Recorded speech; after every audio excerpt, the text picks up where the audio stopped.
Welcome back to the channel. My name is Aiden. If you're a fan of creepy true tales and curious things, then make sure to subscribe to the channel and ring that notification bell so you don't miss an upload. With that out of the way, let's dive into today's video. So, turn off the lights, sit back, and join us.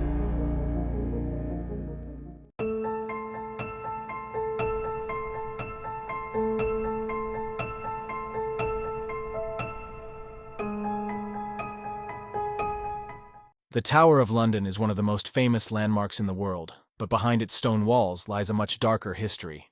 It's a place of coronations, intrigue, and executions.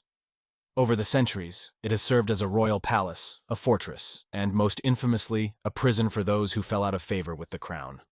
Today we're diving into 6 of the most chilling and mysterious stories tied to the Tower of London. Each one proves that sometimes history is stranger and far darker than fiction.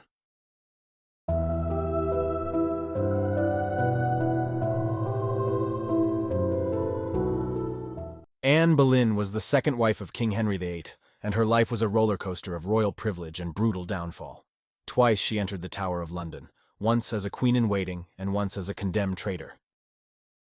In 1533, after Henry defied the Catholic Church and annulled his first marriage, Anne was housed in the Tower's royal apartments in preparation for her coronation. But her reign as queen was short-lived, just 3 years. Anne failed to give Henry the one thing he desperately wanted: a male heir. Add in whispers of infidelity and treason, and her fate was sealed. In May 1536, Anne was arrested on charges that were almost certainly fabricated, including adultery, incest, and treason. She was confined in the lieutenant's lodgings, awaiting trial. Despite her pleas of innocence, Anne was found guilty and sentenced to death. On May 19, 1536, she was beheaded by a French swordsman on a scaffold within the Tower grounds. Her story doesn't end there, though, because legend has it, Anne's spirit still roams the tower to this day.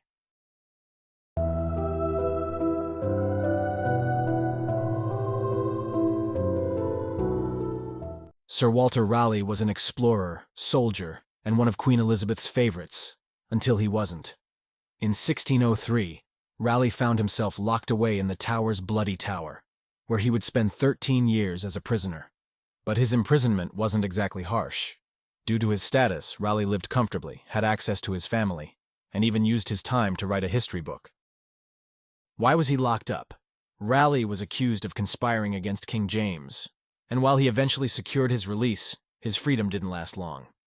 In 1618, Raleigh embarked on a doomed expedition to find the mythical city of El Dorado, only to attack a Spanish outpost against the king's orders. This time there would be no pardon.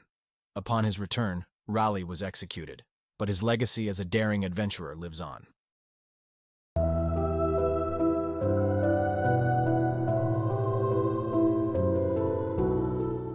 The story of the princes in the Tower is one of history's most enduring mysteries.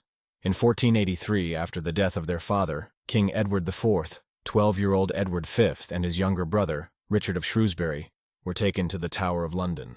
Their uncle Richard, Duke of Gloucester, initially placed them there for their protection.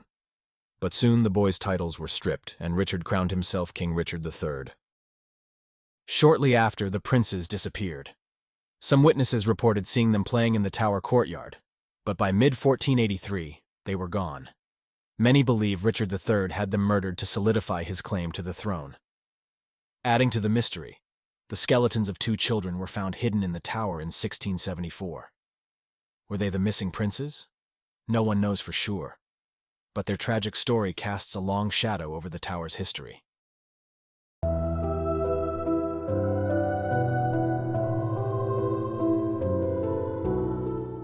You've probably heard the name Guy Fawkes.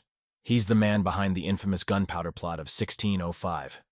Fawkes and his fellow conspirators planned to blow up the House of Lords and assassinate King James, hoping to ignite a Catholic uprising in Protestant England. The plan was almost perfect. The conspirators packed 35 barrels of gunpowder beneath Westminster Palace, but before they could strike, an anonymous letter tipped off authorities. On November 5th, Fawkes was caught red-handed, guarding the explosives. He was sent to the Tower of London and subjected to brutal interrogation, likely on the rack, until he confessed and revealed the names of his accomplices. While Fawkes was sentenced to be hanged, drawn, and quartered, He avoided this gruesome fate by leaping from the gallows and breaking his own neck. His failed plot lives on in history and in the annual British celebration of Guy Fawkes Day.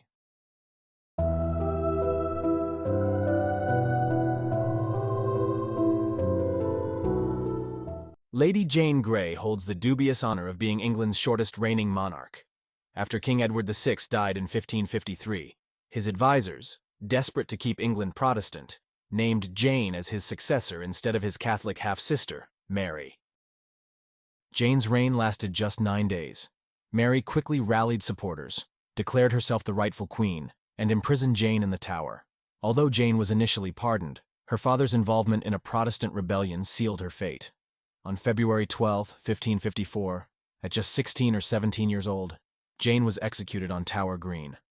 Her story is a stark reminder of how quickly fortunes could rise and fall in Tudor England.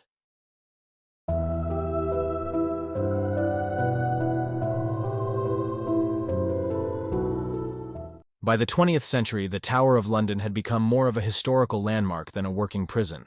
But during World War II, it briefly returned to its roots. In 1941, Rudolf Hess, Adolf Hitler's deputy, parachuted into Scotland on a rogue mission to negotiate peace with Britain. Suspicious of his motives, Prime Minister Winston Churchill ordered him detained at the Tower. Hess's stay was short, just a few days, but it marked a historic moment. He became the Tower's final state prisoner, a relic of its bloody past.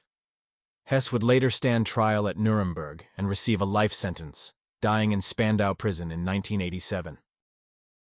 The Tower of London is more than just a tourist attraction. It's a place where power, betrayal, and death collide. From queens to traitors, every stone of the tower seems to whisper a warning. History may sleep, but it never truly rests. Thanks for watching. If you enjoyed this video, hit the like button. Also, make sure to subscribe and ring that notification bell for more true creepy tales. Stay safe, and until next time, my friends,